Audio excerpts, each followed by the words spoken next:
Hi there, Mike O'Connor from NuVoodoo's marketing team, and I'm joined today by Lee Jacobs, our Executive Vice President of Research. Lee, hard to believe, it's only been a couple of months since we were hosting a webinar called Reboot the Commute, expecting listeners to get back to school, back to work, back into their cars for the twice daily commute to and from the office. But here we are 60 days later, and we find the Delta variant spreading fast across the country, upending all sorts of plans for optimizing the fall Nielsen survey.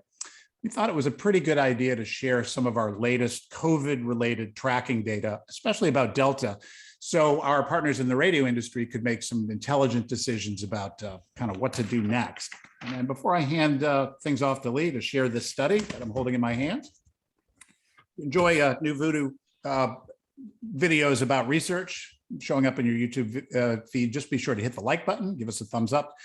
Hit the subscribe, and if you ring the alert bell, when we post the videos, you'll be notified as soon as we post them. Well, Lee, this time of the year is usually when we are sitting in the back of a hotel conference room, either conducting auditorium tests or watching them as programmers. But is that a great idea for fall 2021, given all that's going on? Well, thanks, Mike. It's clear that the Delta variant is having an impact on COVID caseloads and hospitalizations, as well as on the activities people are willing to undertake. And to get our arms around just how large that shift is, we fielded a quick turn study on Delta specifically. These latest data are from just last week, 742 respondents among adults 18 to 54 nationwide.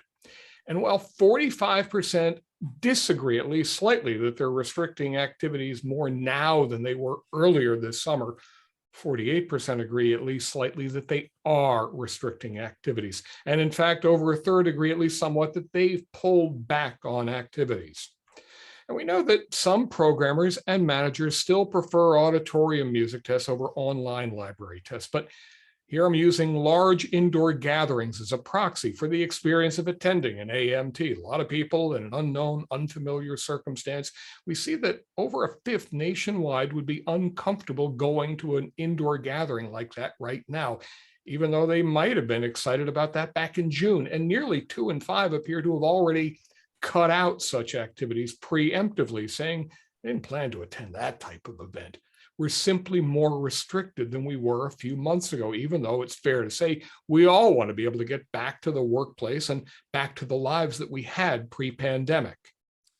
Knowing that AMTs are pretty much going to be hard to complete in time for the fall book, let alone the fact that budgets are pretty stretched. It's been a tough 18 months for all of us in radio. NuVoodoo is glad to have multiple very cost-efficient options for online music tests. We've added OMTlite recently. That's part of our product service. The only thing light about these particular NuVoodoo OMTs is the cost at well under $10,000. 100 respondents, screened and compensated sample, and 400 song hooks. And that price, of course, includes hook production. And results are delivered on the analyst software. All NuVoodoo OMTs are subject to the same rigorous quality control and verification standards that we insist on.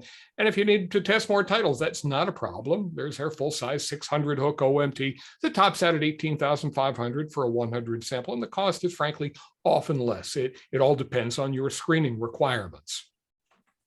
If you'd like to learn more about NuVoodoo online music testing or any of our services, please feel free to contact me, Lee Jacobs, at this address. We'd love to help. Yeah, and thanks in advance for liking our video, subscribing to our channel, and ringing the alert bell. It tells us you want more videos in the future.